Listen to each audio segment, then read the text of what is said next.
What's up, y'all? Welcome to the Kenny Parker Show. We do this every Tuesday and Friday, 8 p.m. Eastern Standard Time. Um, Gregory Nettis, you are first today. I do not see Spook Realm 4Q. We're going to shout out Spook Realm 4Q anyway, who's usually first in the building and is our honorary first in the building. And he would say, make sure you hit the like button. Please hit the like button. It helps the algorithm. Please purchase the book. My brother's name is Kenny. The link is in the description below. And big up to the Rewind crew who's going to check this out later on. Let's see if I can make this a little bit bigger so I can see. I saw this. Gregory Netta says, "Yo, Kenny, wait a minute. Let me see if I could do it like this. I think I can see everything. I'll do it like this. Yo, Kenny, did you hear the new Nas KRS-One Q-Tip and the Most Def song, The Return? It's incredible. Word up, son." Yes, I did hear that. Usually there's a bunch of like collab songs on YouTube that I think people make up on their own. I don't know where they get vocals from. There might be vocals laying around. They might use stems to separate the vocals from the beat, and then they make their own songs. And usually you can tell. One of the main reasons you can tell is that there are videos for these songs and the artists aren't in the video. They just have clips of artists doing other stuff and they show them as the videos, as the words are playing. So the artists are not really doing the song. With that being said, also a lot of times these songs have vocals that are low. Like I feel like the mix is not good on the vocals. But this particular song that you're talking about, not only is the mix, the vocals sound good, but it has a song structure. It has bars. Most Def is in the hook on each one. The beat is dope. It's one of my favorites collab type songs. I really wish it was a real song. It is a real song, but I don't know if the artist actually really did it. But I liked it a lot. You are correct. It is incredible. That's one of the few mashup type homemade collab songs that I hear on YouTube that I actually like. Rod Justice, what's up? John, John Walker says, happy birthday to the legendary Rock and Roll Hall of Fame, Mr. Chubby, the Twist Checker. Is it really his birthday, for real? Well, as you guys know, who are regulars on this show, his name has come up quite a bit in the past couple of weeks on this channel. And I, for one, would love to wish Chubby Checker most happy birthday and love and respect to all you have accomplished in the music business. I saw this too, Rod Justice. 4 years for Diddy.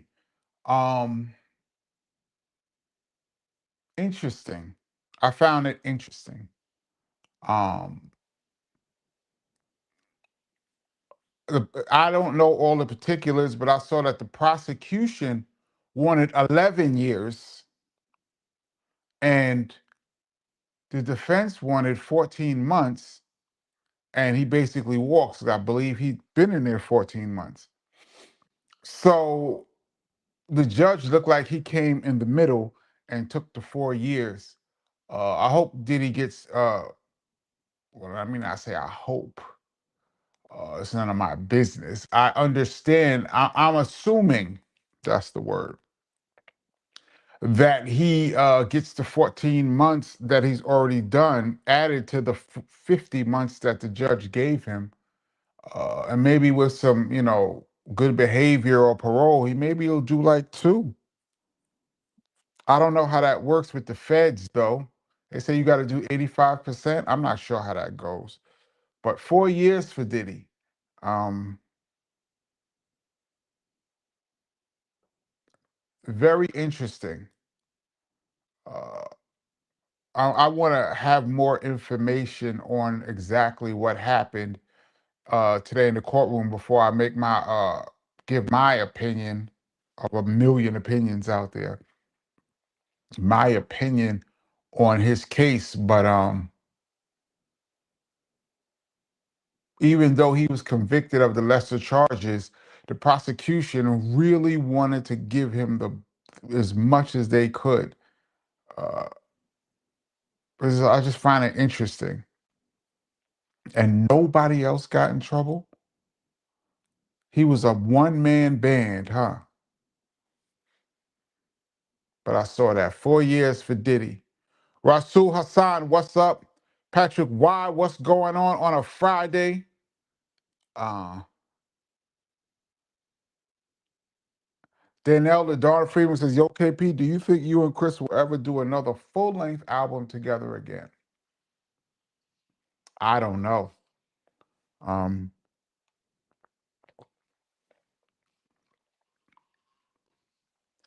I don't know.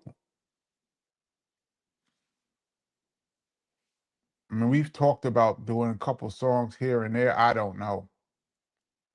There are no plans at the moment. MMA Crossfire, what's good? Jack Swagger, what's good? Um, Samuel Gervais, what's good?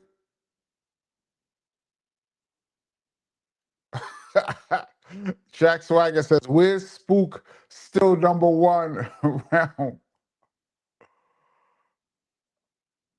That's a great name for him. He's still number one. That is a great name for him. We should start calling him still number one. I like that. Kenneth Smith, what's good? Jack Swagger says next Tuesday guest is the BDP hat. Yes.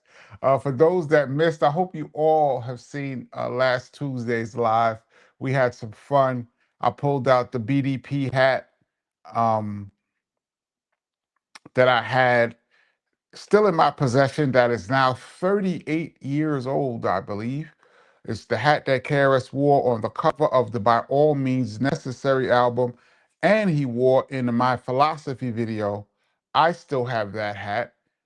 If you want to know how I got that hat, you have to read the book. But I wore it on Tuesday, and somehow an alter ego emerged with when I had that hat on. So that was a great episode. I enjoyed that. Yeah, next next Tuesday should just be the hat.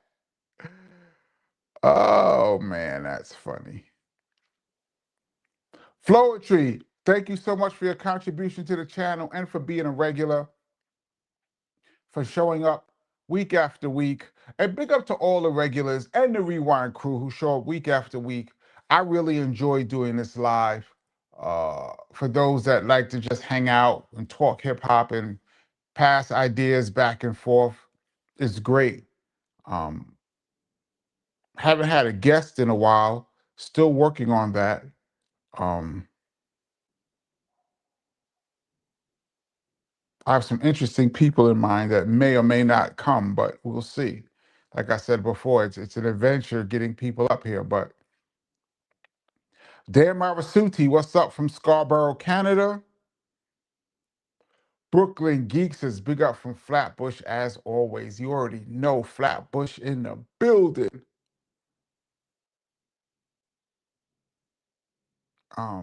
Rosmel, what up? Henry Sedillo, what up? Um,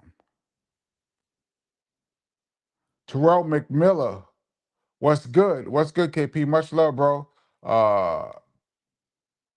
AI out there jacking DNA. First your brother, now G-Rap. Did you hear the Crown joint they did on G-Rap? No, I did not. This AI stuff is really getting out of control, man. I don't understand why people would make songs and put other people in it. Why don't you put yourself in the song? Why don't you make your own song? Why do you have to live through somebody else's alter ego? When you have AI, and it sounds good, make your own song. Jack Swagger says Most Def is one of my favorite artists. Big up Yasin Bey. I love Yasin Bey. And he's a mad, super cool guy. I haven't seen him in a long time. I haven't seen him probably since like 2010, maybe? Yeah. Big up to Yasin. He'd be a great guest. Of course, I have no information on him, but he would be a great guest. Sydney Rhodes, what up? Gregory Netta says Nas the GOAT. We have heard you say that many a week, Gregory, so we know where you stand with Nas. Shout out to Nas. He's doing big things. My Eagle Wolf just randomly shouted out Grand Wizard Theodore and the Fantastic Five. Only person out of that crew I've met is Grand Wizard Theodore, who's a good friend of BDP. I don't think I have met the Fantastic Romantic Five, but oh, what's this? MC Pooh, rest in peace? What?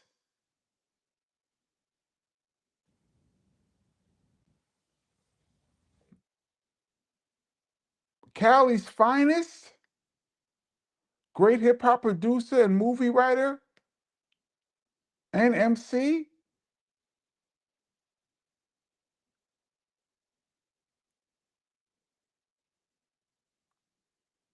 Wow, I didn't hear this. This would really be something. Wow. Ace Steel said, did he just say that KRS-One song is fake? I didn't say it's fake. I'm saying that there's a lot of fake, not fake, but they take verses from different people and put them over their own beats. It's a great way to promote your own music by making songs, taking verses from different places, excuse me, and putting them on your own beats. And this song that Gregory Nettis was mentioning seemed to be one of those songs, although it sounds very good, the vocals sound great, and the way the song is structured like a real song. It's about as close to a real song sounding as I've heard of these songs, but I don't think it's a real song because there's a video with the artist not performing the song. They're just in the video, different clips. But it could be real, but don't quote me as saying it's fake, but until I hear otherwise, I'm gonna say it's not a organically made song. Jack Swagger says 4 years is painful, but he'll be out in 3. Yeah, I guess he already has a year and 4 months in. At what point do you get eligible for parole or good behavior? Just question. I don't really know how the feds go. Um, Benny Doyle says, I love how Kenny's backtracking that energy now and wishing Chubb a happy birthday. Yes, I am backtracking. I don't want any smoke with the Chubster. I didn't want smoke with him in the beginning. I was just questioning the criteria, and I'm not going to go into it. Those that saw the show last week know what I'm talking about. But I will say I am backtracking. Yes, I am.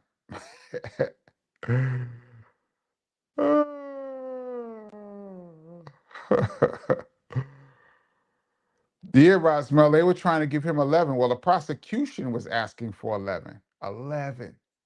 They just mad because they didn't get him on the bigger charges.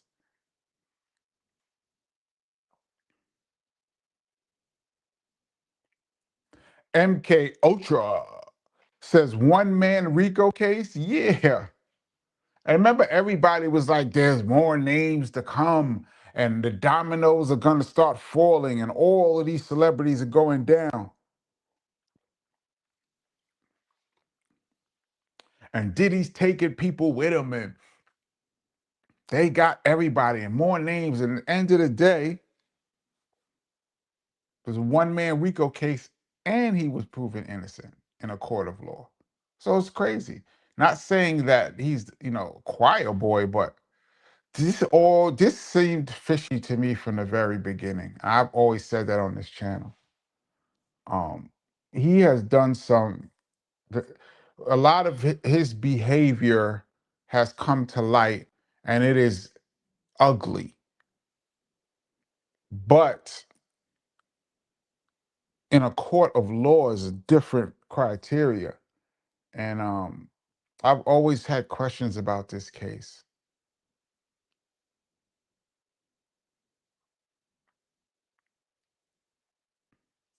Sir Malik One says, respect, DJ KP, respect. Says, longtime supporter of you and your brother. Your hip hop perspective is in great demand. What's one thing you'd like to see return to prominence in hip hop and rap music community? Prominence. That means it was once in the forefront and now it's not. I could go. I mean, first of all, lyrics that I can understand. First of all, it's not even, let's eliminate auto tune. Let's just start there. I think auto tune is one of the worst things that ever happened to music, maybe the worst. And let's eliminate auto tune so we can hear just your real cadence and your real singing voice. That right there would, first of all, weed out probably 60 to 70% of the artists out right now. Then we could clear that field. Then we could have a better feel for even who's who. Um, and then I think variety is what I would like most prominent. I would like to see different styles. Back in the day, you could cut on a mix show and get Rakim, KRS, Kane, Slick Rick, Biz, Public Enemy, De La Soul, NWA, Digital Underground. 9 big groups that all sound different, completely different, and all were on at the same time. And you could hear the variety of styles. You could pick what you want, because for me, some days I'm feeling conscious and I want to hear some conscious lyrics. Then the next day I might not want to hear nothing conscious. I might just want to hear some party records. Like if I'm out in the club, I'm out and about in a party, I don't want to hear a conscious song. I want to hear pop champagne and bubbly, liquors, and everybody's moving and grooving and whatever the latest dance is. In that setting, that's what I want. Then I might leave from that setting and it's time to go home. Then I might pop on Scarface or Tupac or something and have a little more introspective lyrics. Then another day, I might be in a funny mood and Biz will come on, or Fresh Prince. I like that variety. Now I feel like there's one thing playing continuously. When I'm in the car with my friends and we're riding, they'll put on the radio, and it seems like it's one continuous song for an hour. Seems like it's just one song and it plays for an hour. It's like no variety at all. I like the days of variety. That's what I wish would return to prominence and get rid of auto tune. Rod Justice says, yes, the time served counts. Thank you. So he has a little over 3 years, but he can get out early if he lays off that baby oil and behaves himself. Which they're saying, he's someone said he's doing a class in jail and all of that. Um, so a little over 3 years. When is he eligible? Like two? Like 2 years from now? Um,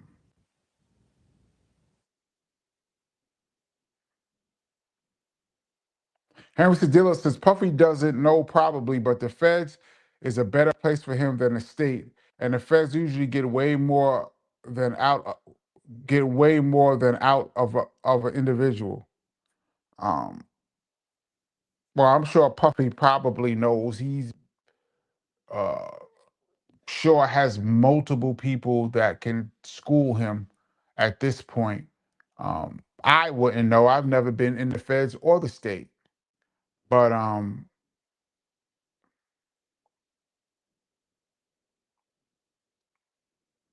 Samuel Gervais says, why did Diddy receive 4 years while Elliot Spitzer faced no criminal charges for his prostitution scandals?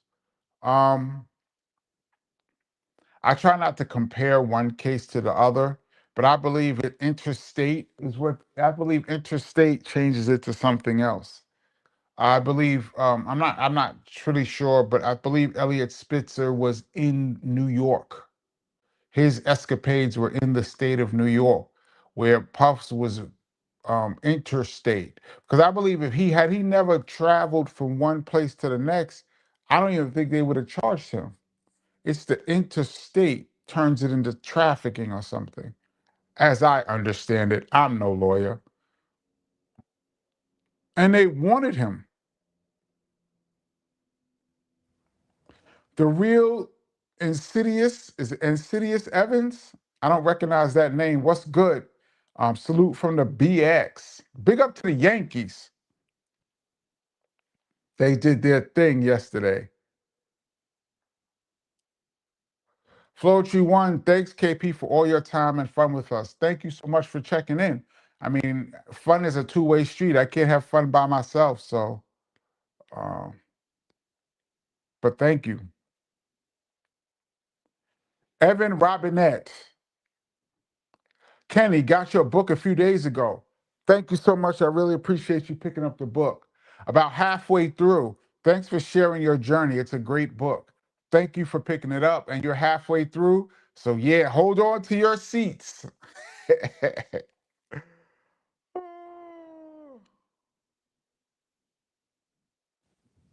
Jason Wall, all these years I thought that Inspector Gadget song was the Fat Boys. Just found out it's Bad Boys featuring K Love. Like, who's that? First of all, that was a huge record in New York City. Da da da da da da da da da da da da da da da da. And it's two things about that song. I've had the pleasure of meeting two of them years later. And I met one guy who says, and I couldn't believe he said this in a record. It was like the lady say ow, and then he said to all the fellas that's on the go, and every once in a while take a sniff of the blow, say ho. That's in the record. All the fellas that's on the go, and every once in a while you take a sniff, say ho. That's in the record, and I met that guy. Actually, he was at the video for 13 and Good.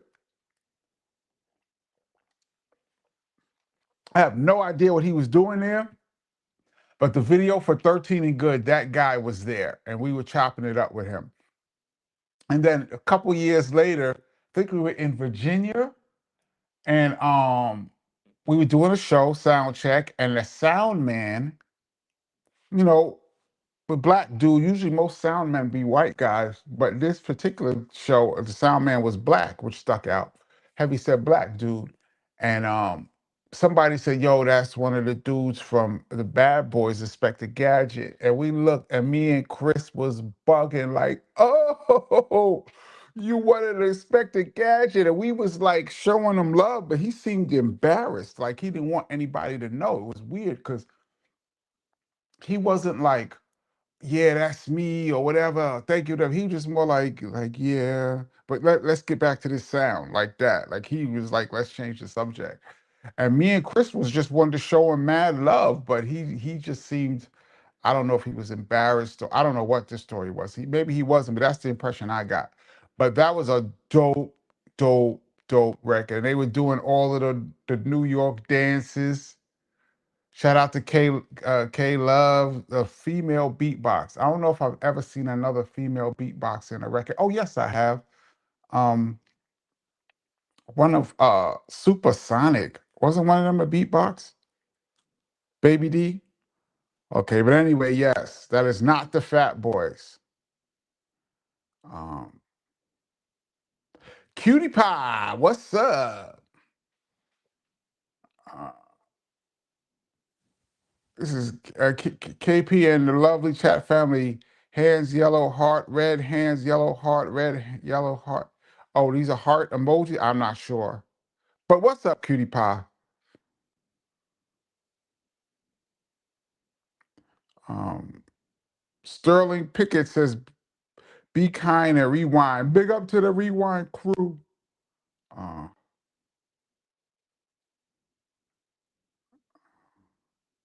let's see. I said, "Dear Marasuti." Did I say that? Yes, I did. Percy Miller, 313 in the house. What's 313? I don't know that area code off the top of my head. Uh,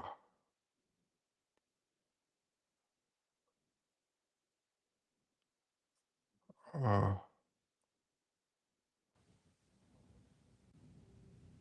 Markeith Bankroll says, "Salute KP. AI is now producing functional viruses." Man, if AI starts making viruses, it's over, man.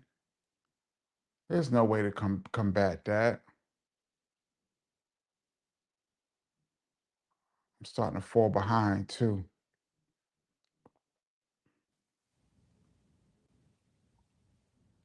Beyond the Matrix says Nas is absolutely an iconic hip hop legend. Absolutely. All of the above. Any adjective that you want to put on Nas is warranted. Red, what's up?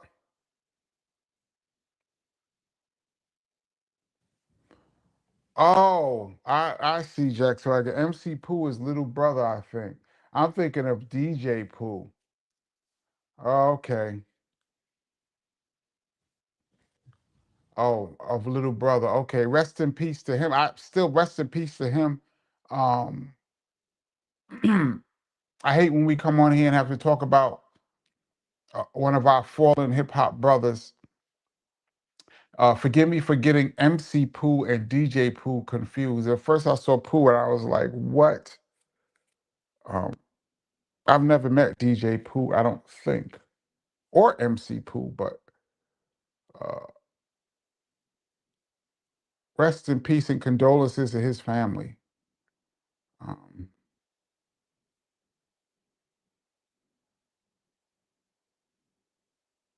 Kennard Roberts says, "KP, what up? Technology done made it easy to make rap music. Yes, music in general. I think the number one uh, technology that's made it easier to make music is having Pro Tools on a laptop. The number one thing that stopped 90% of people from ever achieving their dreams in music was you could not afford studio time. Studio time was so expensive. And if you didn't have a real budget, a real label behind you with budget money, it was very hard to go in the studio. And when you did, if you put up your own money, you had to know exactly what you wanted to do. Like I saw EPMD, I believe Parrish put up the money for them to do their 12-inch It's My Thing and You're a Customer um, as a demo, and they got signed. I know Chris told me that South Bronx, they had 2 hours of studio time. That's it. They had 2 hours, an hour to record and an hour to mix. And I believe Chris was telling me that in the hour that they recorded the record, him and Scott was arguing because Scott wanted Chris to do the rhymes a different way. I forgot what way that he wanted, but whatever the way is that South Bronx KRS did the rhymes on South Bronx is not the way Scott wanted them to do it. And so they argued about that, which took up some of the precious 2 hours of studio time, but it worked out. So, um, but yeah, I think the ability to have a studio, a digital sounding studio in your possession with unlimited tracks um, changed the game. Anybody could build a home studio with like $1,000, 2,000. Anybody could have a home studio. And once you learn how to work it, and they have a lot of plugins and settings that help you make your stuff sound presentable, that changed everything to me. Um,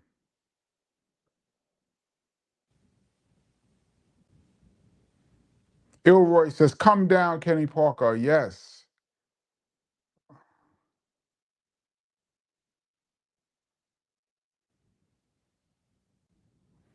Forty says, "I wonder if I could do 316s and make a video with a fake Mos Def doing my hook without getting into trouble. It would be out of respect. He's my favorite." Getting into trouble. Or with AI, are there any rules with AI yet? Do we even have AI rules? Um,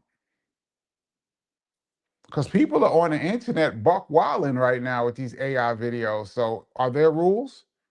I guess if you start making some noise, you might get a cease and desist from Mos Def.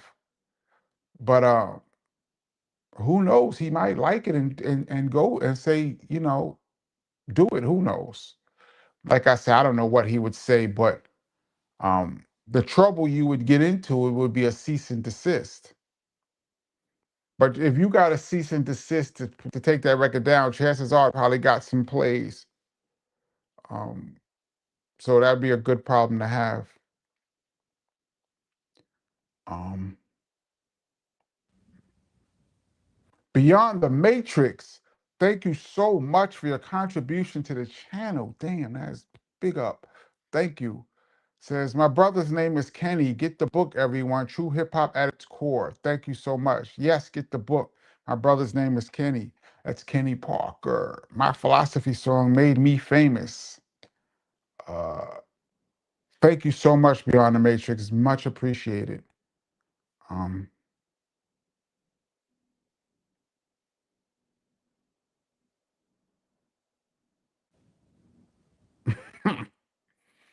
Rod Justice says, Kenny, you need to get your own puppet, Little Kenny, to do interview or guest cop out day. Like Little Penny, Little Kenny, like Little Penny Hardaway. That would be funny. Uh, G Doyle, what's up? Half of the Doyle brothers on the clock tonight. Just tapping in real quick. Blessings to all from the Doyle brothers. I seen an interview with BDK, and he had said ODB idolized the late great Biz Markie. I could see that.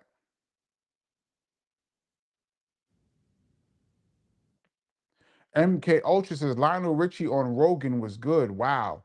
I haven't seen a Lionel Richie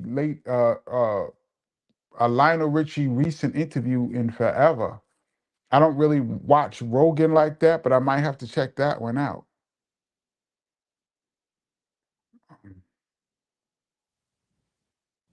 Abel Valdez catching live. I've been a little while. Peace to all of you. I've been out a little while.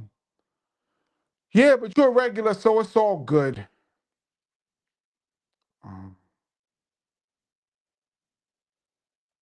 Markeith Bankroll says Sir Jinx is demanding royalties from T.I.'s 2016 Dr. Dre collaboration in a new lawsuit. Wow. Get your money, Sir Jinx.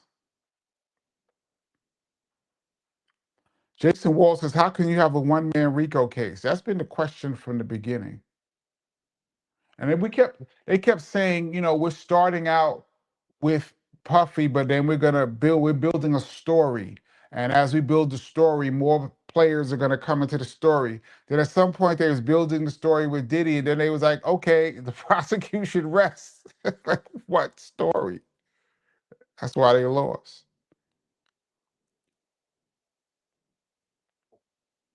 My Inglewood, much respect to NYC and visited Cedric Ave, birthplace of hip hop. Dope. Did you visit our building? We're the next building over. Was the Parker family. 1520 was Cool Herc's building. The next building over was 1600. That's where we were. Um, just had to throw that out there. Cutie Pie says, doesn't he still have a civil trial? He has multiple civil trials. But that's that. I mean, but the that criminal one was the one. Let me scroll down a little bit. I'm falling behind. How do I do this? Patrick Wise says Diddy is paying for past transgressions. Yeah. I mean, I'm not saying he does not from for past things that he doesn't deserve punishment. I'm saying that in a court of law, you're only supposed to get punished for what you are tried for. And it seems fishy to me. I don't recognize this name, Nandy J. Good evening, all. Good evening. Well, good evening, and how you been? It's Starsky, and I'm back again. Um, Crusher Blackwell says, "What was your least favorite BDP song?" We've had this conversation on this channel, and I always say I did not like the song "Nervous" on the By All Means Necessary album. And I've got some heat on this channel from people that say they liked it. So, music is subjective. That song wasn't for me. That's probably my least favorite. Because I felt like there were a couple other songs that should have been on By All Means Necessary, like essays on BDPism, that didn't get on that album. And would, I guess, but that song made it. So I always say that's one of the first questions I'm gonna ask Chris was about that song. Beyond the Matrix says, KP, you are absolutely right. Back then we had so much variety. Um, yes, Jason Wall says there's no samples and no DJing in modern hip hop. There's plenty of samples still around. It's not as blatant. It's a little more hidden and chops. They sample. Even this last Kendrick album had a bunch of samples. Cardi B sampled Pleasure Principle by Janet Jackson. I think it's Pleasure Principle. Um, there are samples now, not like they were before, but there's samples out there. Now the DJing part in mainstream hip hop is non-existent.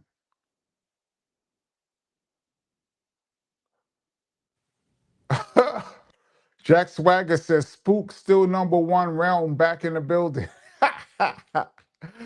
Spook Realm 4K, you are now tagged as still number one. It wasn't me, but I like the sound of it, so there it is. Oh, wow, wow. Mr. Boricua. Sorry if I butchered your name, but wow, thank you so much for your contribution to the channel. Much, much appreciated. It says, what up? Been a minute. Yes, it has. But I always wondered, does KRS watch and subscribe to your channel? Is he in the chat? He watches sometimes. I've had a conversation with him about a couple of things that I've posted, like the PM Dawn story. He definitely watched that and laughed. Um, he's not really on social media like that. So I don't know how much he sees. I know other family members of my family watch the channel.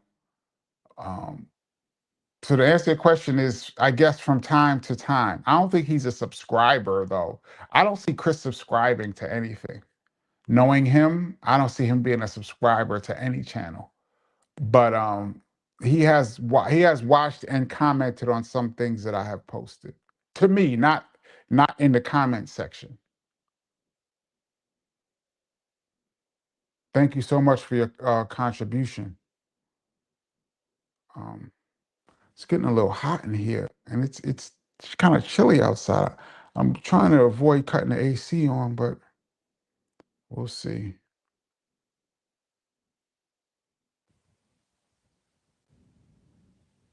Oh, Derek Mallory says Pooh Man, aka MC Pooh of Dangerous Crew.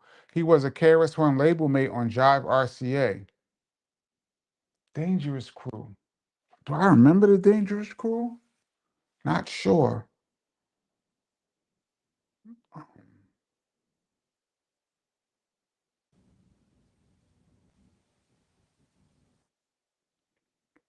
Guess who says I've been checking in almost 3 years now. Never heard or read so much regurgitation in my life. My memory too good for me.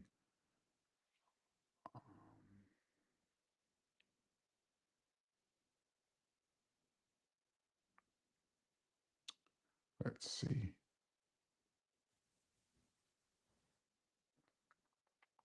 Gregory Netta says this is just random. You be this is random, but Usual Suspects still have the best plot twist in a movie ever. One of the best. Yes, that's in my top five favorite movies of all time. Um, I would say Psycho is the grandfather of plot twists. Shawshank Redemption is another incredible plot twist. Those are some I could think of off the top of my head. I remember in the movie theater back in '95, I went to see Usual Suspects. I remember at the end of the movie when Kevin Spacey said, "And just like that, he's gone." And he went like that, and the screen went black. Everybody said, "Oh!" Like it was mind blowing. Um, Nevada Fisher says, "What up, KP? Have you heard the new mob yet?" No, only snippets. Also, was you ever considering having Mikey D from Main Source on the show? Yeah, I was just looking at an interview that he did um, yesterday. I was watching it. I forgot who was interviewing him. He was talking about Paul C.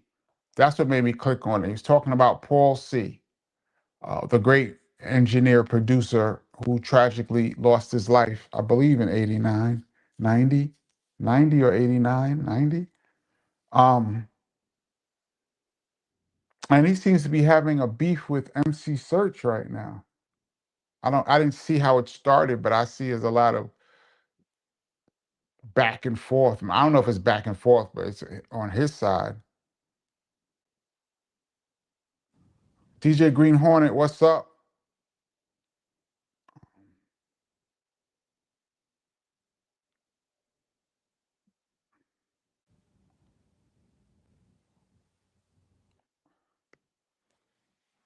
Jason Wilson says, didn't KRS only have like 1 hour of studio time to do South Bronx? It could be 1 hour. I thought he said 2 hours. I thought he said, because it could have been an hour. It could have been, you know what? Because it could have been a half hour to record and a half hour to mix. It could have been. I know he only had 1 hour to do The Bridges Over. Said G was on this channel. Big up to Said G. He was on this channel twice. Co-producer of Criminal Minded album. And he mentioned that they only had 1 hour to do The Bridges Over, and they lost like 15 minutes because another session bled into their time. So they did The Bridges Over in 45 minutes. Mixed, recorded and mixed. I think South Bronx was real quick like that, but I thought he had 2 hours. Might have been 1 hour. Thought the story was 2 hours, but I could be wrong. That's really no time, y'all. Especially by those 1986 technology, that made it even harder. They basically had one take.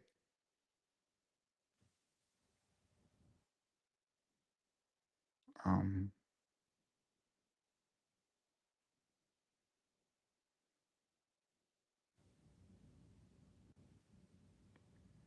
let's see. Neved says big bullshit, the big bullshit bill that just got passed states that AI can't be regulated for 10 years. So there are no rules. Is that really in the bill that it can't be regulated for 10 years? Is that really in the bill? I didn't know that. I don't know if that's true. Jack Swagger said the majors are currently fighting to get legislation for to manage the AI stuff. Yeah, but we better do something. We better do something. MMA says, I got the book. Thank you, MMA. Really appreciate that.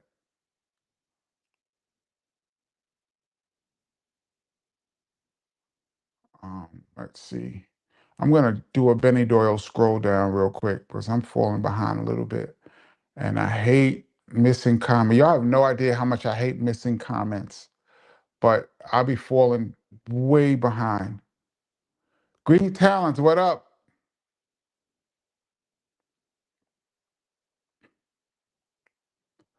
Leslie Smith, thank you so much for your contribution to the channel. I don't recognize your name. Are you new to the channel? Um, Big up to you. Thank you. Says peace. Has Karis One's multifaceted spiritual journey directly influenced your own life, personally or musically?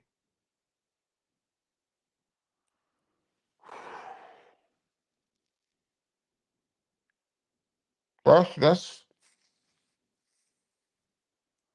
first of all, Karis One has influenced every aspect of my life since I mean, our whole lives, but especially since I was a teenager on. He has been the number one influence in my life, personally, musically, inspirationally, spiritually. I mean, we've had many a conversation about spirituality and things like that. I don't know if his spiritual journey has influenced my life. I mean, if his spiritual journey influenced his life and he influenced my life, then indirectly, yes. But I'm just trying to answer like directly. Um, I'm not sure if his spiritual journey has influenced my life, just the spiritual part. But overall, his journey has been, I want to use the word overwhelmingly affected my life in every aspect. I wouldn't even be sitting here probably talking to y'all, definitely not about hip hop if it wasn't for him. Uh, I mean, for you guys who have the book, you already know the perils that I faced and how he saved me multiple times. But spiritually, I don't know if he spiritually, but I'm gonna say yes, but not directly. That's the answer. Yes, but not directly. Terrell McMillan, as usual, you already know what it is. Um, Thank you. Pooh Man is alive and well. Some new rapper with Pooh in the name is dead. Oh, well, thankfully, Pooh Man is alive. And rest in peace and condolences to whoever this MC is who passed away. Condolences to his family. Um, we've gone through three different pools now. Um, but yeah.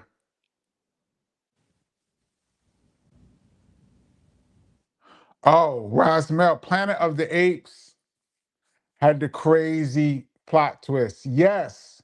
I'm gonna put that in the top. That has to go. That's a top.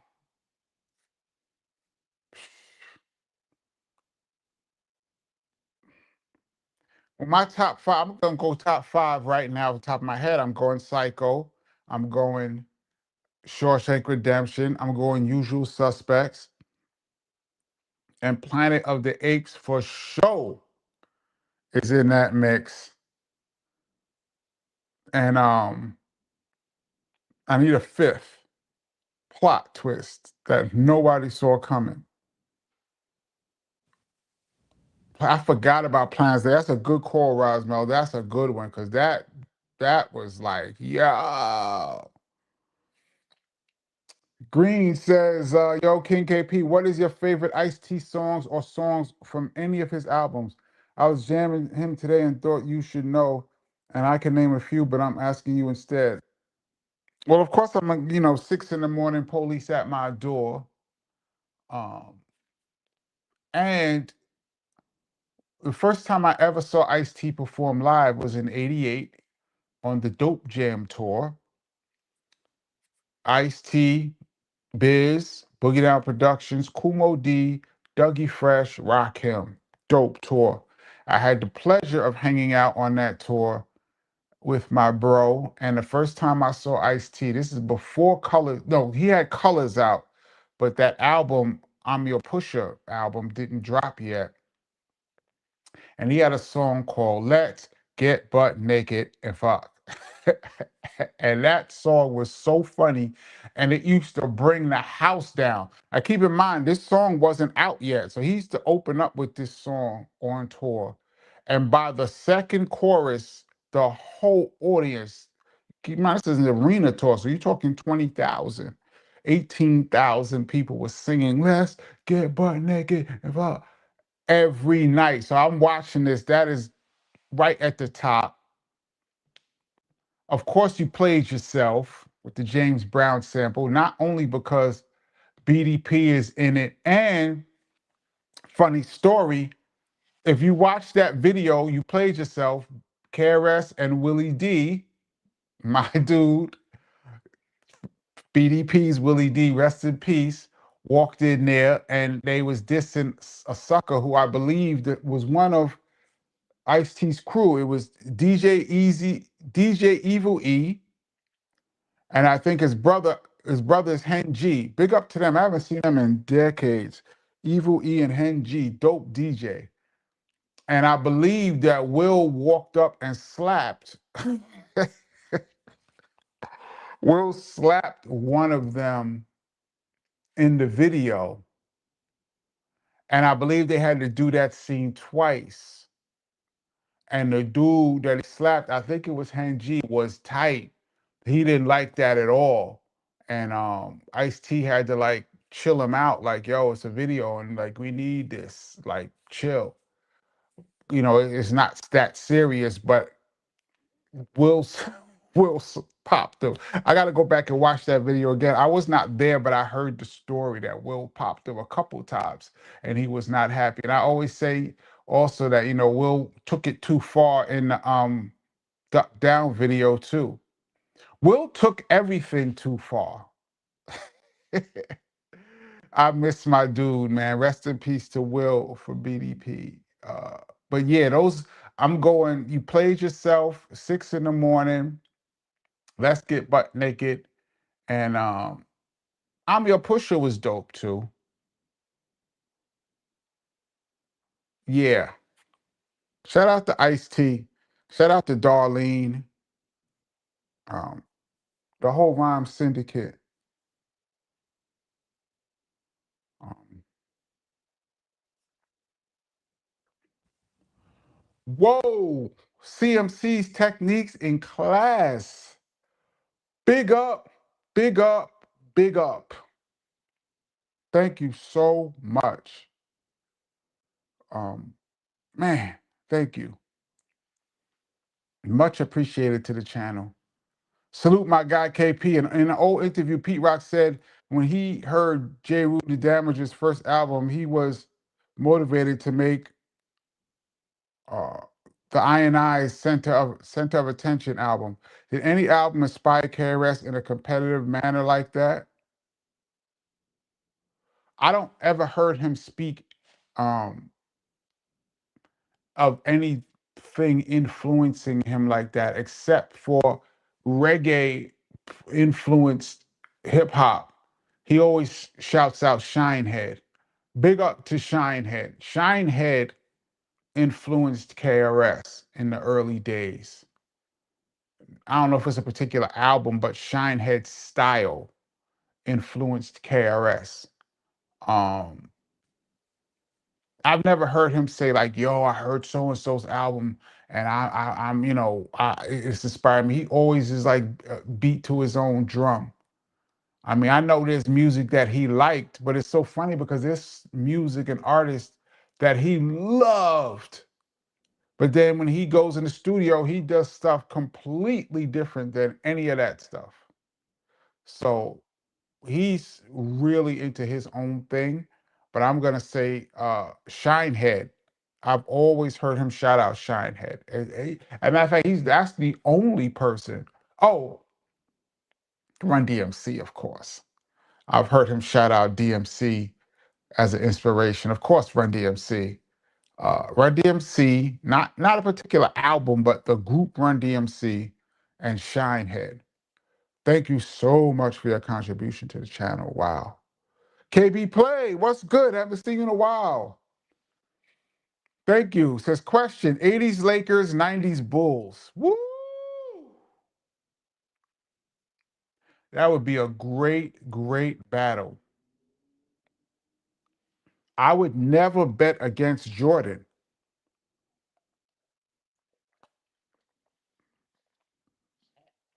Down the stretch, a lot of people remember Jordan for his last second shots or his highlights. But what you don't remember is how Jordan had the ball in his hands with about 6 minutes, 5 minutes to go in the fourth quarter every time down. He controlled the game from about the 6 minute mark on. He took all the shots and he scored a lot. It wasn't just his last second heroics. He scored multiple. Like if you look at the game uh where he hit the last second shot to beat Utah, his very last shot as a Chicago Bull. He had 45 in that game. I think he scored like the last 3 or 4 baskets in a row. I know he scored the last 3 in a row, um, including that shot. And even the game where he jumped in the air and Marv Albert, and he switched hands and laid it in against the Lakers. And Marv Albert said, "A spectacular shot by Michael Jordan." To me, that wasn't what was spectacular. What was spectacular about that shot was that was, I believe, his 12th, 13th, 12th or 13th shot made in a row. He made 13 shots in a row, and the last one being that one. I say all that to say those are close, but I would not bet against Jordan. Um, and the Showtime Lakers, you have to put them in a half court. And the Bulls had probably the best defense, especially the Bulls with Rodman. Was probably the best defensive team I've ever seen. The Detroit Pistons with Ben Wallace, that team with Rasheed Wallace Nolan was great too. I'm gonna say that team, and that you put Rodman, Scottie Pippen, and Jordan, it would have been very difficult. I mean, Magic and Worthy and Kareem was a problem too, but I believe Kareem would have got his points.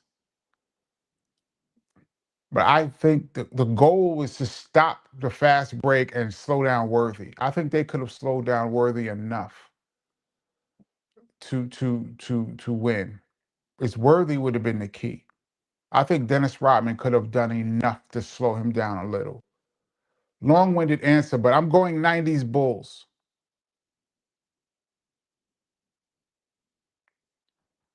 Um,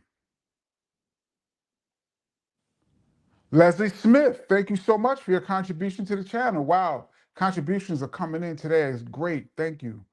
Um, was the beef for poisonous products, which is on the Sex and Violence album? I did a whole sex and violence breakdown on this channel.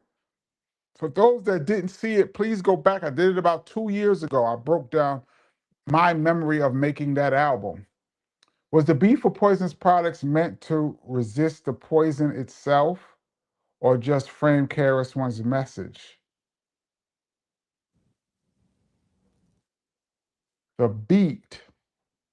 No, well, the beat I had was not any particular. Um, I didn't have a particular plan. As a matter of fact, that beat was two beats combined. I came to the studio with that beat. KRS did not hear that beat until I came in the studio. And I have the basic track done, but I was trying to mix in the singing part that goes, woo, woo, woo, woo, woo. I was trying to throw that in, but I could not throw it in on time. I could not get it to match.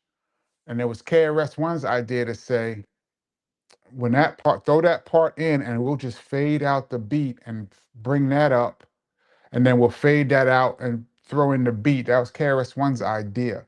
And then once the beat was done, he had rhymes. He just went in his notebook and came out with that. So I don't know if you said it's meant to resist the poison itself. I don't even know if it was that deep.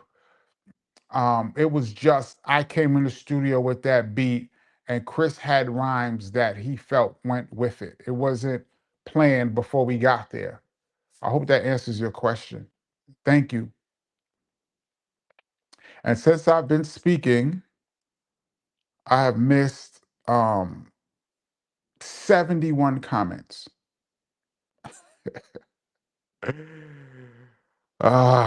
So now another scroll down is going to be necessary. Let's see.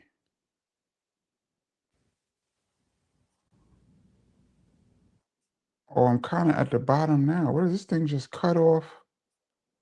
What did I do? Something happened, and I lost a bunch of comments. I don't know what I just did, but I'm going to start from here. So it just cut off a bunch of comments. I'm starting right here. So now I'm only 5 minutes behind. Uh,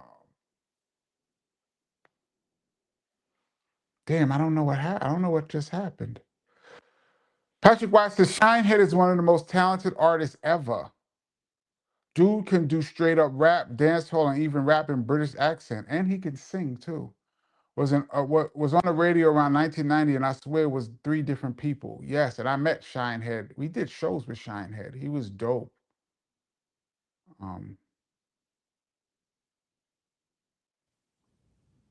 Beyond the Matrix is Michael Jordan is my GOAT, no doubt. Mine too.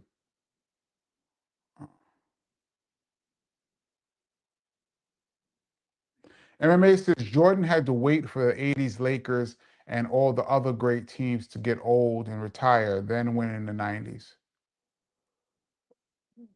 I think that's half true because it was they were getting old, as all teams do, and his team developed. You gotta understand, two things happened. One was Scottie Pippen became an elite player. He was a good player before, but he became an elite player. And they had to figure out how to beat Detroit. Detroit was their big problem. They had to figure out how to beat Detroit. And it's when Scotty became an elite player and they brought in an elite coach in Phil Jackson. Then at the same time, the other teams that were great in the 80s were getting old. And so it was Jordan's time. Jordan's time was the 90s. Jordan was spectacular in the 80s. Um, Jordan's 80s career is a Hall of Fame first ballot career. But his team wasn't good enough. His team just wasn't good enough. I always see people make comments like so and so isn't good because they didn't win or they couldn't lead their team past this team. So and so isn't good. They lost in the first round. And I always say this is not tennis or boxing. This is a team sport, 5-on-5. And no matter how great you are, your team has to be good too. And I look at what did you do in these games, even though you lost? What did you do? Because I've seen games like Charles Barkley when the Phoenix played the Bulls. I've seen Charles Barkley have 40 points and 20 rebounds and lose. because the other guy had 50.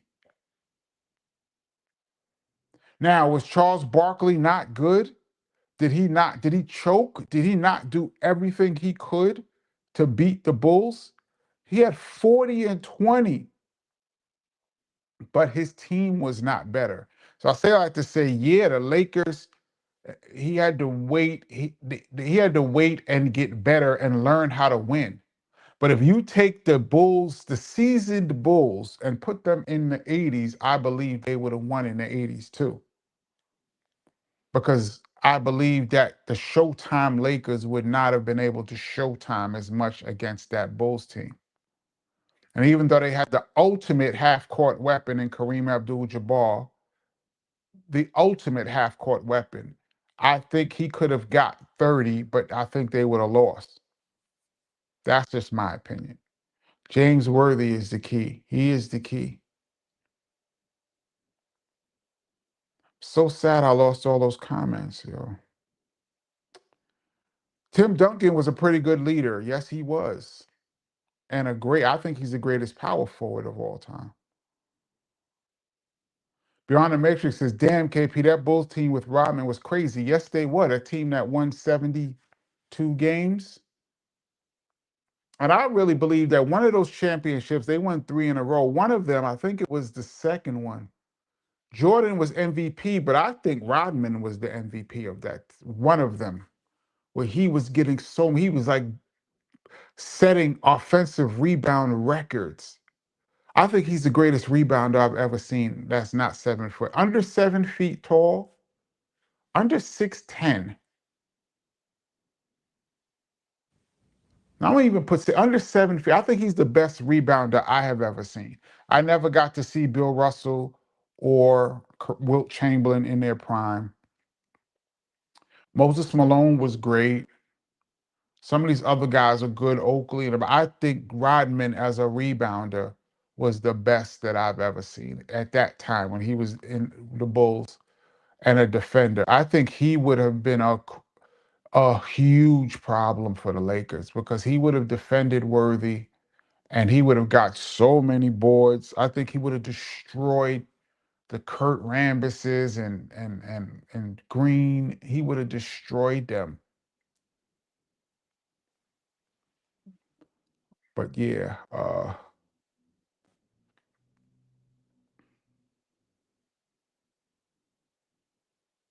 Gregory Nettis says 90s Bulls would have beat the 88 Lakers just like the Bulls beat them in 91 4-1. But they were older. They were older then. And Kareem wasn't there. Kareem is a major factor. I still think they would have beat. I think the 91. I think they would. The 90s Bulls would have beat the 88 Lakers. But you can't just discount Abdul-Jabbar in the half court. Luke Longley and Bill Cartwright and Wennington. They would have had all kind of. Kareem would have had 30 plus on them easy. But I think they would have lost.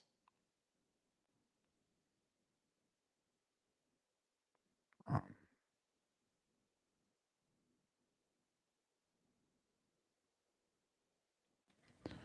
oh, somebody's saying something, but I lost the earlier comments, so I can't even see what you were saying. I don't know what happened that it cut me off like this. I think when I was looking at the super chats, I did something and something happened. Hurricane Ed says, of course, Jordan hated MMA crossfire. You a Jordan hater MMA? I think he's the best ever. My opinion.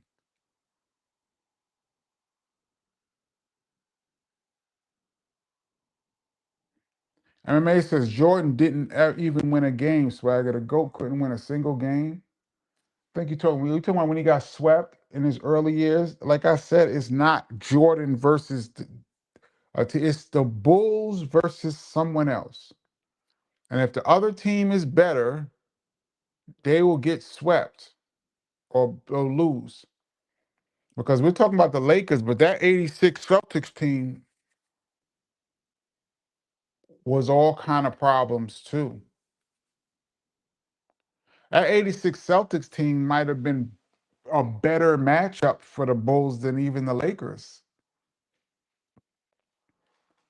Because as dope as Rodman was, Bird used to destroy him.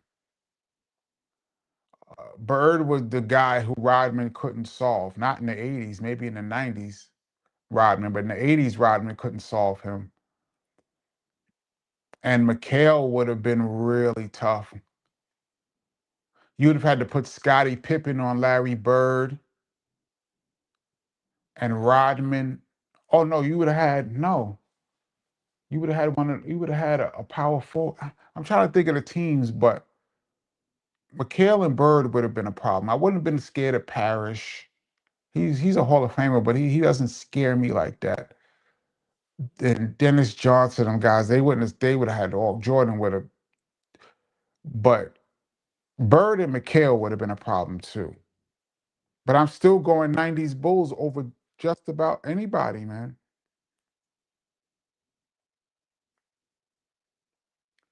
Leslie Smith, which beat pushed you the most technically, drum mix layers, and how did you solve it?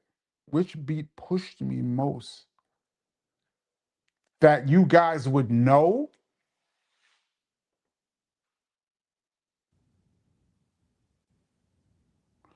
I don't know. That's a good question because most of the beats that I've ever done were mostly finished in the house. By the time I got to the studio, it was mostly done. I was just adding little things and throwing in little things. So if there was a problem technically, I would have solved it at home. I'm trying to think of a beat. I can't think. Like I said, the poisonous products was a problem in that I could not get that singing part to match up, and Chris just came with that idea. Let's just fade it in and out. Um, with all the beats that I came out with that you guys probably would know, that would probably poisonous products would probably be the one that technically gave me the most trouble. I tell you this, when we did We In There, I think I've talked about this. Please check out the sex and violence breakdown. When I first played Chris the beat, and I played it on this channel when I did my SP 1200 live. We were just I no, I played the cassette, the beat cassette that I played KRS in the studio. I found it, I dug it up, and I played it on this channel about 4 months ago, I believe the beginning of the summer. And when I first played him the beat, at that time on the SP 1200, I didn't really know how to program drums. I just knew how to make loops. So I played him the loop of We In There. And actually, there was two separate beats. If you listen to it, the beginning of it is a separate beat, and then the main beat that he rhymes on is a separate beat. I played him those separately with no drums, and he said to me, combine those two beats and put some drums under there. And he said, I'm going to get something to eat and fix it by the time I get back. So I had never programmed drums before when he told me that. So now I'm like, oh shoot, he told me to put drums under here. What am I gonna do? So I had to figure out what drum sounds that I wanted. And then um, I figured out how to, program and put them with the beat. So that was my first real technical problem because I didn't know how to, but I figured it out pretty quickly.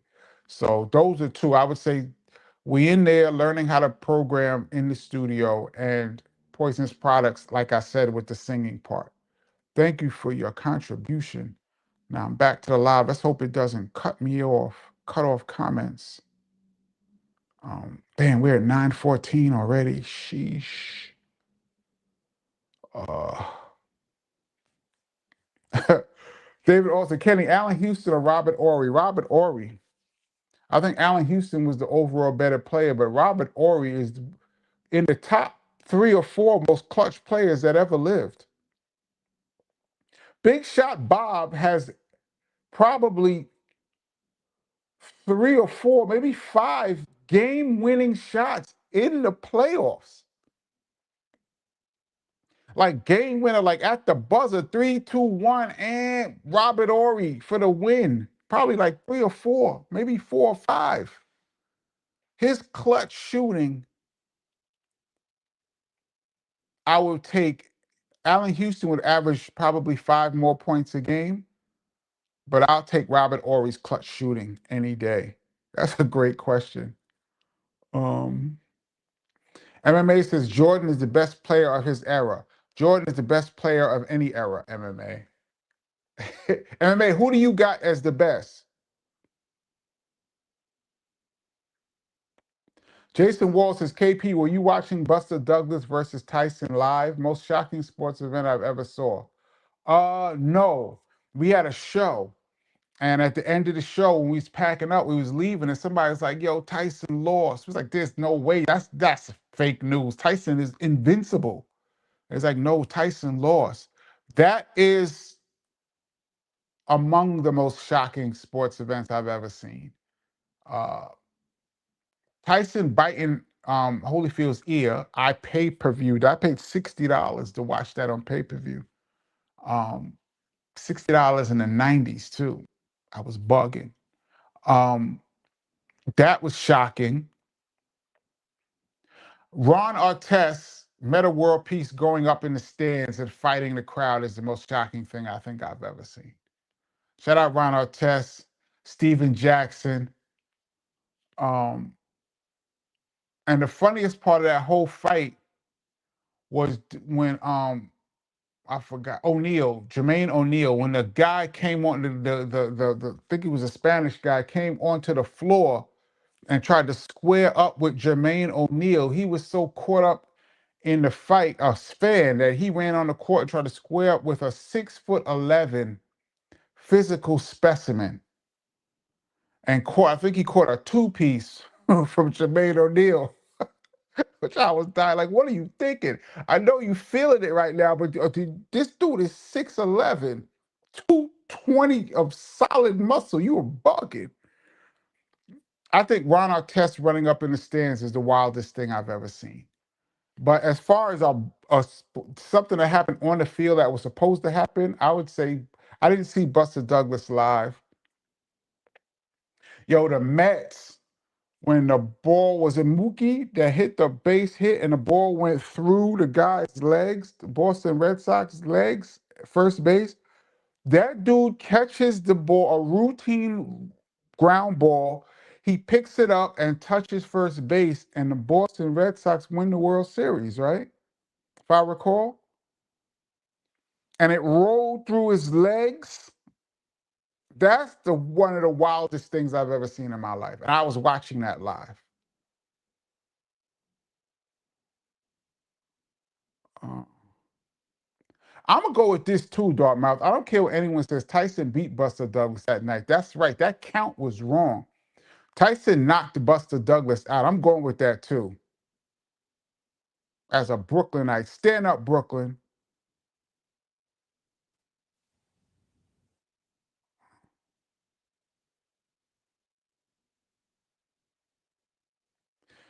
MMA says Jordan has bad head-to-head records against Bird, Isaiah Thomas, Dr. J. Deny that. I will not deny that in the 80s, those teams were better. The Bulls were a mediocre team. They were like a 6 seed type team. You're talking about Larry Bird's Celtics, what they won? Three? They won three in the 80s? And Isaiah Thomas won two? And I think they lost a championship. So you're talking about two dynasty type teams. And Dr. J was on some great teams too. Their teams were better than Jordan's teams in the 80s. Absolutely. But what did Jordan do? I've seen Jordan score 63 points against the Celtics and lose. 63.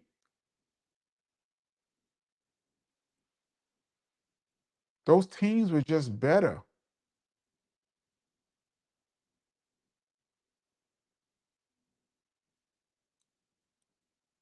Um, let's see. And it's very hard to argue, um, people that think Jordan is better or not better. It's hard to argue. I mean, it's just, for me, Jordan is the best I've ever seen.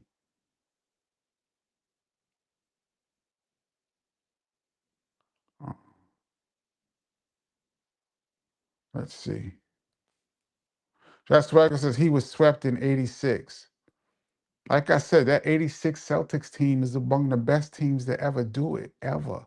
They probably have 5 Hall of Fame players on that team. Matter of fact, they have a Hall of Fame. They have Bird, McHale, Parrish. Bill Walton was on that team too. Those are 4 first ballot Hall of Famers on one team. And I believe Dennis Johnson, who's I think he's in the Hall of Fame as well, was on that team. If I recall, there's 5 Hall of Famers, at least 4, but maybe 5 first Hall of Famers on that '86 Celtics team. Jordan's team had Jordan, Oakley, and some role players.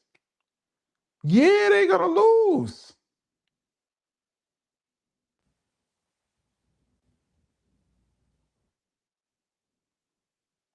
Betty Doe says Kenny and Do the Right Thing. Samuel Jackson gives a Black Excellence roll call. Do you remember the first name he mentions? Boogie Down Productions. I remember that, and I saw that in the movie theater. I was so excited when I saw that. I was so excited that my brother got some shine. So excited. I remember that. Favorite Spike Lee film, Malcolm X. Who Denzel should have won the award for the Academy Award?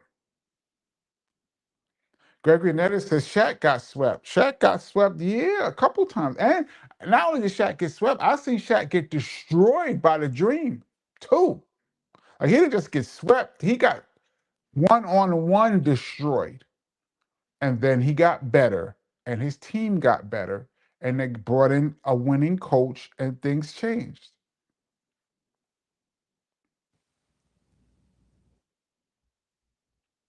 Who's taking the last shot, Kobe or Jordan? Jordan. Jordan, for me, is the answer to just about any question. That's how highly I regard him.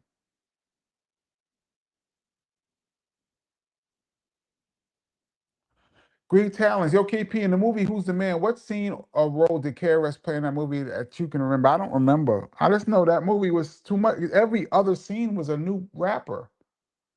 I couldn't even focus on the movie because every scene was a rapper. And I think I went to the premiere of that too. Shout out to Ed Lover and Dr. Dre. It was hard for me to follow because I was more paying attention on the cameos. Jack Swagger says KP KRS is an underrated producer. He absolutely is. Does he still produce stuff? Are there KRS vaults of old beats? I don't think there's KRS vaults of old beats, and I don't know if he still produces stuff. And I think after Sex and Violence album, moving into Return of the Boom Bap, KRS did a few songs on Return of the Boom Bap, maybe 3 or 4. But BDP went away, like Jive, and it was decided they wanted to get outside producers, and they went away from the BDP sound, and I think that was a mistake. Jive panicked after Sex and Violence didn't sell what it was supposed to sell, and they panicked. But I believe that KRS and BDP has a certain sound, and you can hear it on Sex and Violence. KRS-One also produced Mad Ism, which was a huge record. He produced Take It Easy for Channel Live. All this is um, after Sex and Violence came out. He produced Channel Live. He produced Mad Lion. He produced Oh Yeah. I gave him the drums for that record, but he produced Oh Yeah. Um, there's a few other things that he did. And I'm gonna say that I think that Black Cop, I'm gonna say that going away from KRS as a producer, I think was too premature. But Jive got scared. So it's like, we got to get a new sound. I think that was a bad mistake. Tori D said, what happened to the artist Broadway who made the song Sam KRS-One Must Stay Paid? KRS produced that too, And I believe he passed away. I believe Broadway passed away like a few months ago, right? Or last year.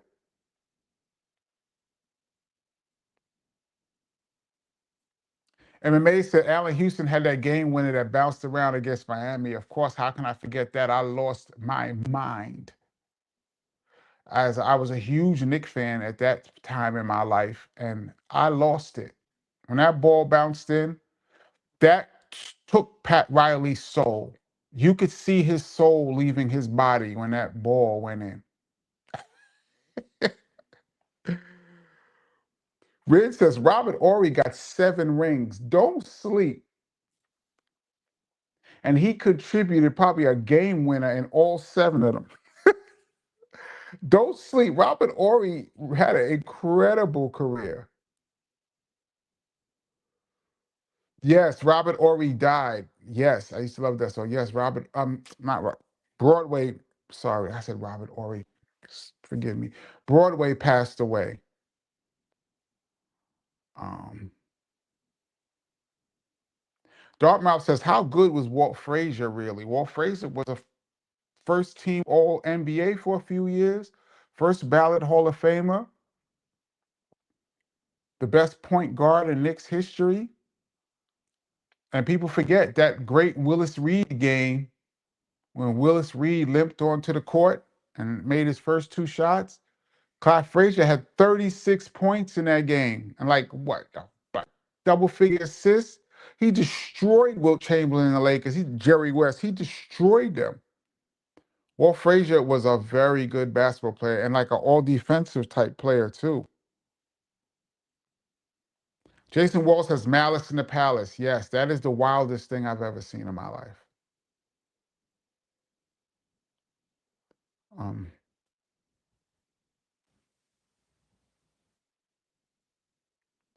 Reggie Johnson says, I'm not a B-ball fan, but the MJ LeBron comparison are dumb to me because even with my ignorance, I can see they play completely different. Completely different.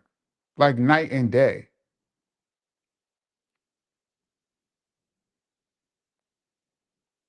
Yes, Jason Wall, the infamous Bill Buckner era. I think on the court, on the field, that might be one of the wildest things I've ever seen. Um, yes, Markeith, the 86, the Mets won. I think that was um, the wildest thing the most, and it cost them the World Series. Like that's among the wildest things I've ever seen. Tracy says, I was fortunate enough to know him in life. Who's him?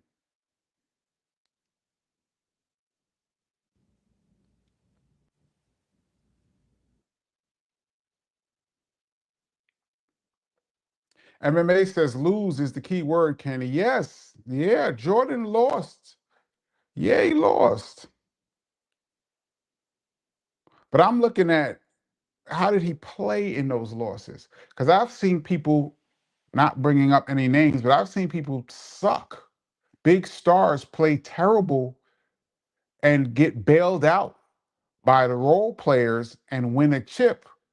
And they're walking around with championship rings, but they really got bailed out and had horrible games. So I look at all of that when I'm talking about a player. I've seen players, big time players, not show up. And so if you score 63 points and lose, you did lose to a better team, but man, you did everything you could. That's what I say. Did you do everything you could? This is real controversial. Uh-oh, I'm about to get in trouble here, but I'm gonna go for it.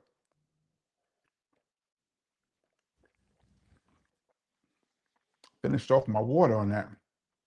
Ultra says, KP, what are your thoughts on Bad Bunny dude headlining the Super Bowl?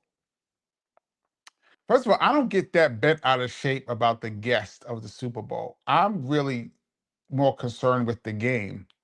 So the whoever is the headline, whoever does the Super Bowl If I like them, I'll watch it. If you don't like them, that is a good time to get up and make yourself some more nachos. Uh, I think it's for me minimal. But with that being said, Bad Bunny is one of the biggest artists in the world right now. And if you go by streaming, I think he's the most streamed artist in the past few years. And if you DJ'd in a club like I have in the past few years, you would know that Bad Bunny was incredibly popular in the clubs. You could not even do a modern party without people screaming that you play Bad Bunny, play Bad Bunny. It was so annoying.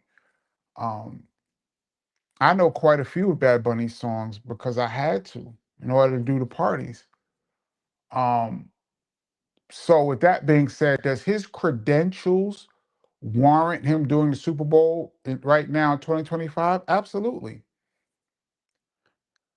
He doesn't speak English.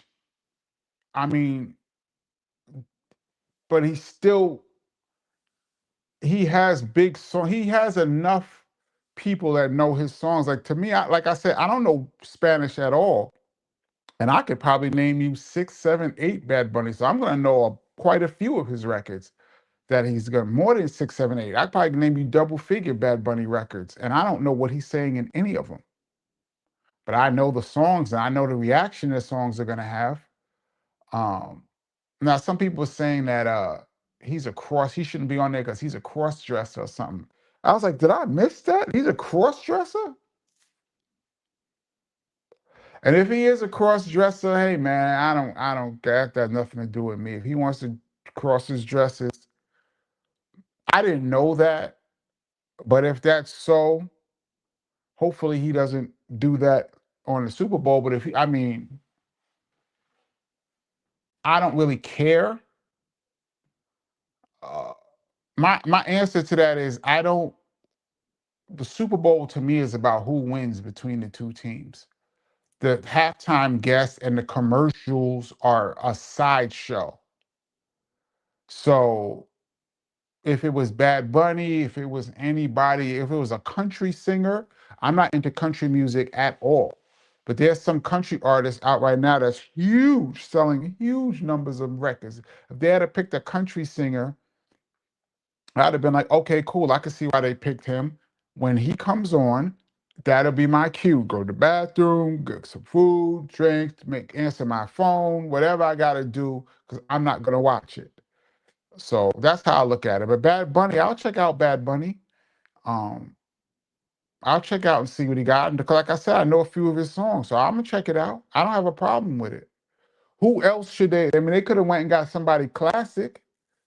I mean, we've gotten all the classic people, just not all. There's more, but I'm saying we got a lot of classic people already.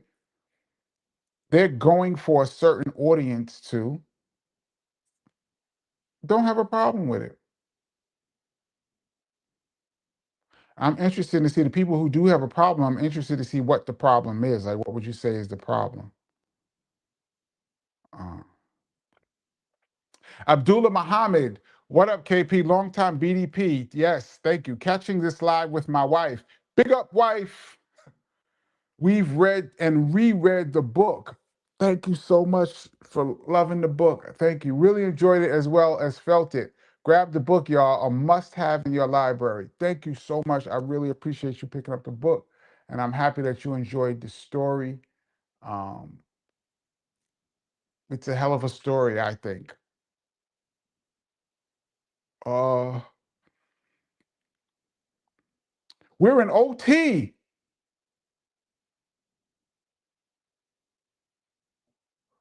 Rosmel Kenny, have you ever saw the movie The Spook That Sat by the Door? I definitely want to see that movie. I've heard the title, but no, I didn't see it. Patrick Wise says Tiny Archibald was one of those Celtics teams. Not sure what year. He was on the team in the 80, the one they won the first one, 81, 80, 81.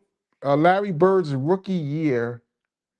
Um, Larry Bird's rookie year, Tiny Archibald was an all-star, and they won the chip. I had the pleasure of playing against Tiny Archibald as a teenager. I'm gonna shout out Tiny Archibald from the Bronx. He I used to play in Flatbush. Big up to Flatbush, Brooklyn Geek. I used to play ball in Erasmus Hall High School open gym, and every once in a while, like celebrity basketball players would come in there and do a clinic. Dean the Dream Meminger from the Knicks came in there and did a clinic. And one day, Nate Tiny Archibald came in there and spoke to us. I was, how old was I? 18. And so he either was still in the league or was about to retire. I think he had just retired from the NBA, like just like the year before. And he was there talking to us. And then afterwards, we was playing pickup. And Archibald was like, I want to play. And so next thing you know, we in a pickup game with Tiny Hall of Fame, Tiny Archibald. We were all playing. And I remember he was acting like a jerk because no disrespect to Tiny Archibald, but like he would go to the hole, and if you hit him, he would yell real loud, foul, foul. He would say it like that. Like he didn't go like, yo, foul, or whatever. He would say it disrespectful, like foul. And after a while, we was like, all right, damn, like, make your call. You don't gotta say it like that. Damn, we like teenagers. You're in the fucking NBA. Foul. So that's my lasting impression of Tiny Archibald, him screaming foul at us teenagers. But I was grateful that he chose to come down there and talk to us. That was great, and play with us too. So that was great. He just didn't have to yell at us like that. You could tell I'm still feeling some kind of way. Oh my goodness gracious. Mr. Barako. Is it Barakwa or Boricua? Thank you again. Dang, killing it today. Cool and Deadly Just Ice was a clear, clean sounding album pre Dr. Dre that was KRS and you guys. Yes, KRS did the production on that album. Why do some records sound muffled and low, aka Enter the Stage? Enter the Stage, Jungle Brothers' first album, Wu Tang entered 36 Chambers. All of these albums to me sound muddy. Um, a lot of it has to do, I believe, with the studio that you use and the tape, the 2-inch tape that you use, and the sounds. Um, because the SP-1200, which was the machine of choice back then, has a very lo-fi sound compared to even the other drum machines were out at the time. However, even people like Dr. Dre used the SP-1200 and he got a clean sound out of it. So I don't know, I'm not going to blame it on the drum machines. I'm going to blame it on the boards and the tapes. Sometimes people use tapes used to be on what they call a 2-inch. We recorded onto a 2-inch tape.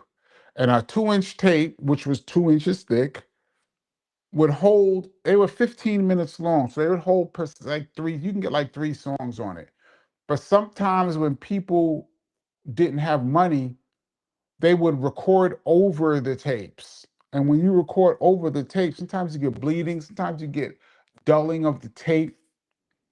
So I'm going to say the tape quality and the board they were actually using quality. There's a lot of analog going on then,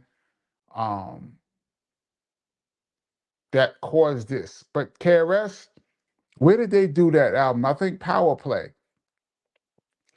BDP was there, Eric B. and Rakim was there, EPMD was there, Light was there, um, Nice and Smooth was there. A lot of people were in Power Play. Naughty by Nature used Power Play, and they were getting a pretty clean sound out of there. Just Ice's album, but some of these other studios, because Enter the Stage, and also some people want to sound muddy. Some people choose to have that gritty sound, because D&D studio, Premiere Studio, could sound a little muddy to me sometimes.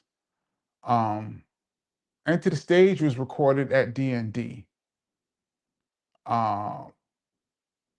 Maybe it's the sound they was going for. It could be a number of reasons. I love Enter the Stage, by the way. That's one of my favorite albums of all time.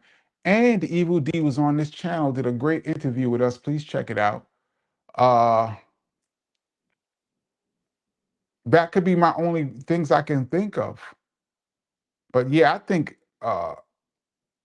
Jungle Brothers album, Straight Out the Jungle, to me sounds even worse than Into the Stage. That album, and it's a great album, sounds so muddy to me.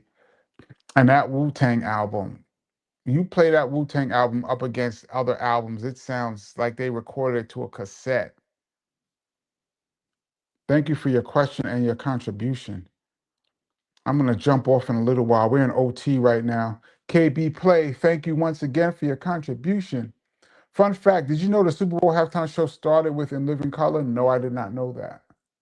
What year was that? 89, 88? Started having a halftime show?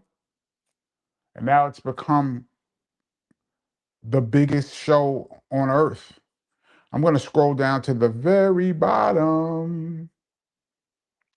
And we're going to get these last comments in there. Let's see. Shout out to Clyde Drexler, yes. Gregory Ness says, is he really that tiny? No, Archibald's like 6 feet, right? 6'1".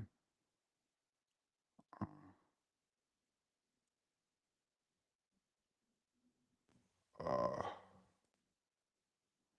Rosmel says, quality was pretty low at that time, 128 bits. Yeah, but some things sound cleaner than others.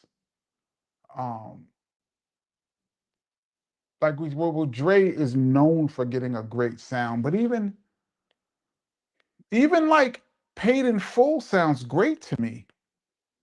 That was recorded in '87. Paid in Full sounds great. Marley's production sounded nice and clean to me for the most part. By All Means Necessary sounded great.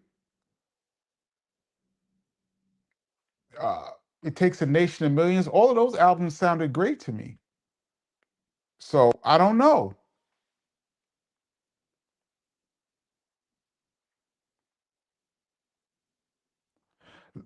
Rod Justice says low means there's a problem with mastering. Muddy, there's a problem with mixing. I like that definition. Let's go with that. If the music is not loud enough, that means the mastering wasn't good. And if it's muddy, that means there was a mixing problem. I mean, there's some sounds that you can use that just doesn't sound good. You could try to clean it up as best you can, but for a whole album to sound like that, that has to be a mixing thing. I'm gonna go with that, Rod Justice. Thanks. Yeah, Houdini had a super clean sound. Absolutely.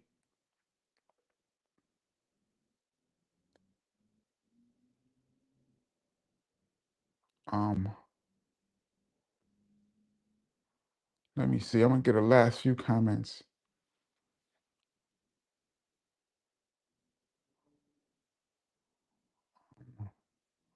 Spook Realm says KP Benny Doyle, KP Benny Doyle. All my comments. I'm about to flat leave him. Hey, sorry, it wasn't me. The program cut you off, or I scrolled down and missed them. Still number one. Kenneth Smith says Paid in Full does sound great, but Follow the Leader sounded muffled. Could be a different engineer because I know they were recorded in the same studio. Let me scroll down a little bit. Scroll down a little bit. I'm gonna jump off. Yeah, Rosmel, that's why a lot of old music is being remastered to bring it up to modern standards. Yes. They may or may not lose some things, though. Um, Samuel Jermaine, did they master these albums after the mix? Yeah, well, all albums get mastered after the mix. Mastering is the final, it's like the final EQ.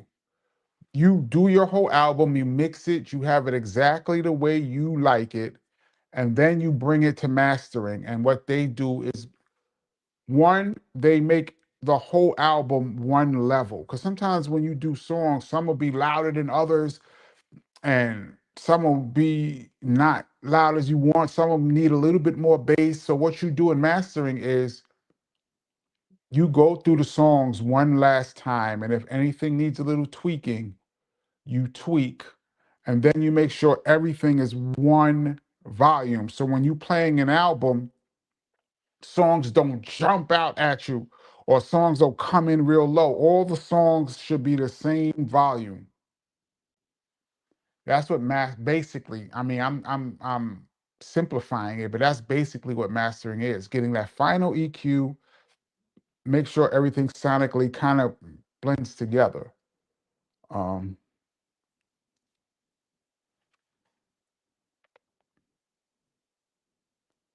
let's see.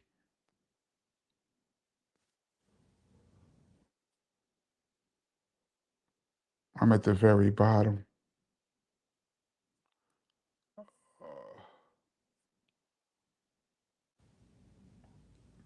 Samuel Gervais says, I believe they recorded a mix of Dee Dee's albums in Europe. Yeah.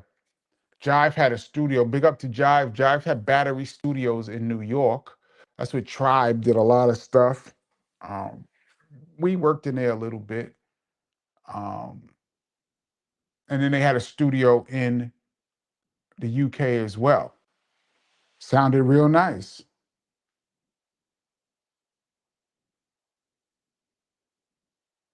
Um, all right. I think I am done.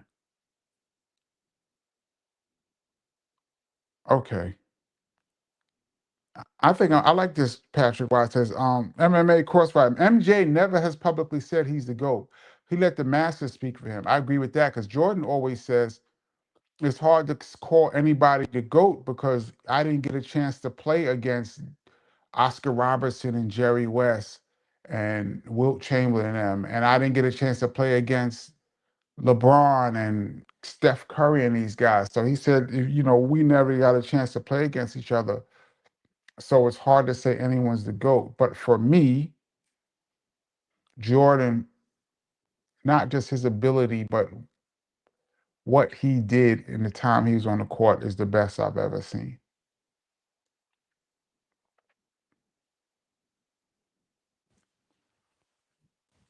I'm gonna leave on this note because I like this. Spook Realm, since you said I missed all your comments, let's end on your comment. Thank you for the greatest show on earth, KP. All right. We're gonna leave on that note. This is the Kenny Parker Show. We are deep in overtime.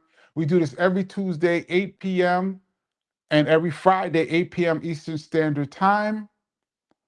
Please hit the like button so we can get more people, like-minded people, onto the show. Um, and big up to the Rewind crew who's gonna check this out later on.